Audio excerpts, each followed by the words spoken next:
Okay, folks, so these notes here are something that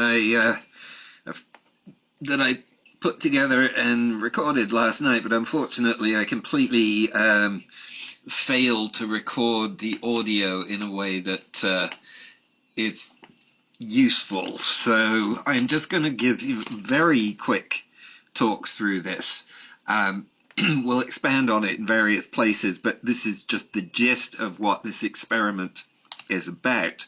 And I just want to start out with this part right here, which is essentially your background. This is what you did back in Chem 110, assuming that you took it here. You may have, if you took it elsewhere, you may have done something similar.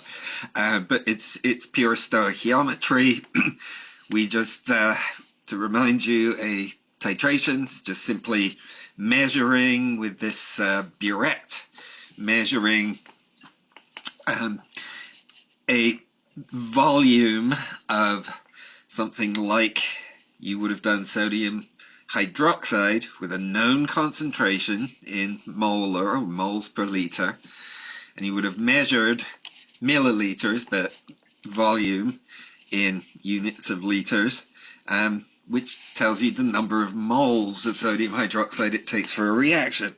And from that, you know the stoichiometry of your reaction, where figure out how much sodium hydroxide is needed to get to the point where, let's go with, say, HCl here, that we're titrating the HCl, we got a certain amount, we find out how many mils of our known sodium hydroxide it takes, tells us how many moles of HCl there are, because one sodium hydroxide per HCl. And we can use that, getting the number of moles from our known substance, to find out all sorts of stuff. We did like a percent concentration of vinegar, and we also got the molar mass of a unknown acid back in the Chem 110 experiment. Okay, so that's a reminder of stuff that you knew how to do or you did at some point, whether we need to knock the rust off or you remember it well. We'll come back to at another point. But what we're doing is basically sort of taking this another step to find something a bit more out about our what's being titrated, other than just how much of it is there, what's its concentration, and so on. Okay, and that's going to be its behavior in terms of equilibrium, specifically the Ka, the acidity behavior. Okay, so essentially what we're doing, let me just backtrack very slightly to this experiment. And if you remember what happens, you add this sodium hydroxide into your acid that's being tested, and what you're looking for is that at some point you're going to get to a point where it goes from this colorless to pink, because we've got this phenolphthalein indicator in there, which is colorless in acidic solution, and we're going to have an acidic solution as up until we've added our one equivalent of sodium hydroxide. And then once we've got to the point where we've added exactly the same amount, the tiniest bit of sodium hydroxide after that is going to take us into basic pH, and that's where phenolphthalein is pink. So what we're really looking for is this sudden change in pH that happens just when we add a tiny last little bit of sodium hydroxide to take us to exactly, we've had the same amount as the amount of acid that we started with. And that's the general principle, and we're just looking for that change to pink. Okay, but we can sort of look at this a little more detailed by using a pH meter, which allows us to basically break the titration down into a series of steps, sort of about a milliliter at a time, each time measuring the pH as we go along. And for a strong acid, looking at the green here, for a strong acid, what happens, and again, I'll go back over the math and sort of what the calculations are and so on, another point. But basically, as we go along, we're just adding, say, milliliter samples of sodium hydroxide. Let's say I've got my endpoint is going to happen at 20 mils. So each milliliter, we're taking away a 20th of the acid. And so our pH is going to sort of increase a little bit. Remember, less acid means higher pH. It's a bit counterintuitive, but it's what it is.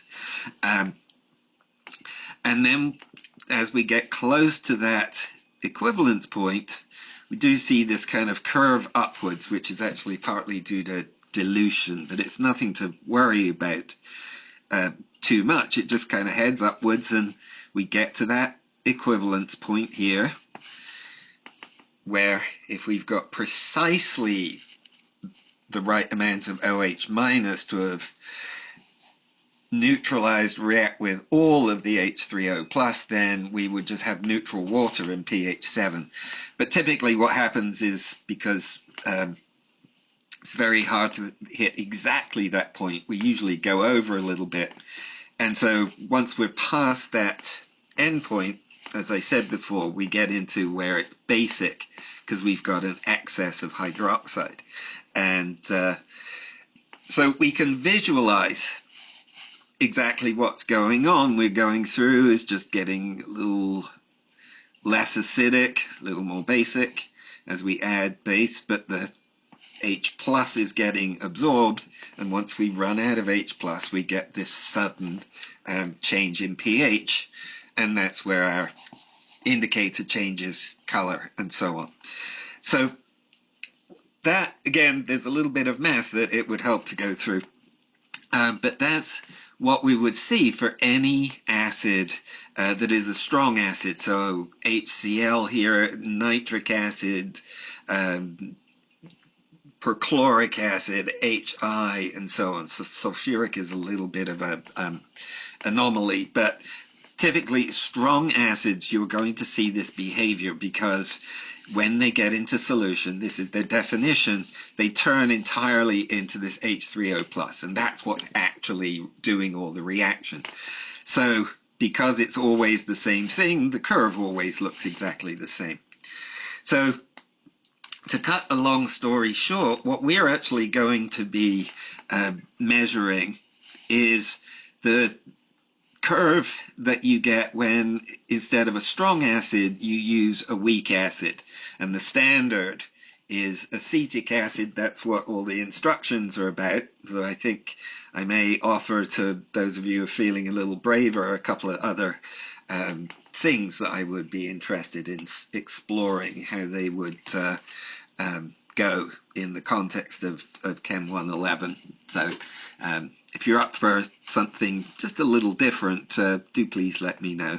But anyway, the idea is we're again going to just collect these points going along this titration, and as you can see, the shape is a little bit different. You should in class have done some calculations about, because this is not H3O plus here, it's better described as being all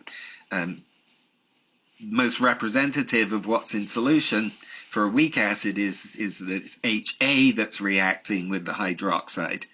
And you should have done calculations of what would the pH be at that initial, before you add any sodium hydroxide. What would it be? It turns out it's different at the equivalence point, because it's a basic salt. We talked about that in the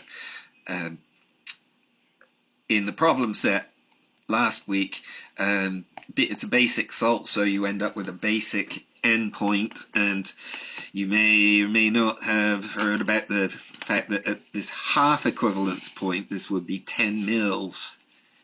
Here, you have this property where the pH is actually equal to the pKa of the acid. And one way of measuring them, for example. But there's sort of a lot to be learned about what's kind of going on in solution just from what's happening here.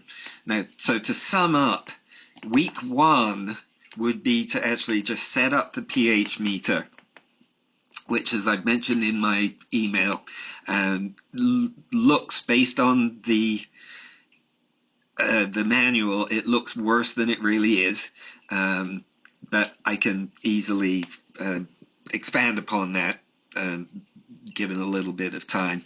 But it's pretty straightforward. We're just going to set things up. We're going to measure out some acid. Got a burette full of sodium hydroxide that I will already have found the concentration on. I will have done the standardization for you, and we're going to just basically step through adding a couple of mils at the beginning and then sort of slowing down, adding a mil at a time as we go through, and just basically take the points to construct that curve, and then take those data, put them into Excel, create the plot, and that's week one. It's really quite straightforward.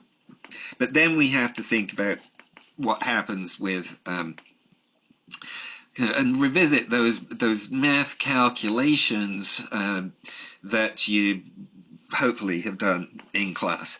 But I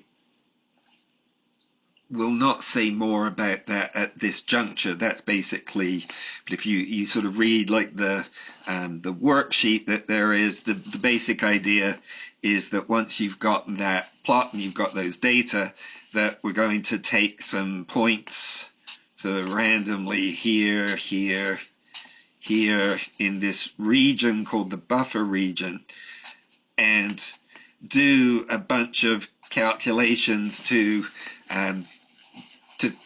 extract the Ka out of these data. And again, long story short, it's cumbersome, it's clunky. Doing this all with on paper like this is going to be a very onerous or tedious task, I think. And so what I have in mind is basically I'm just going to show you how Excel can make that a much easier pursuit. And I think you've heard me before talk about how I think learning a bit of Excel is useful. But anyway, I am thinking through what exactly I want to do with the analysis, but that's over a week away from today. So the first place to just steer you is simply this basic idea of what the experiment is about. And I'll get back to you with more details as they become available.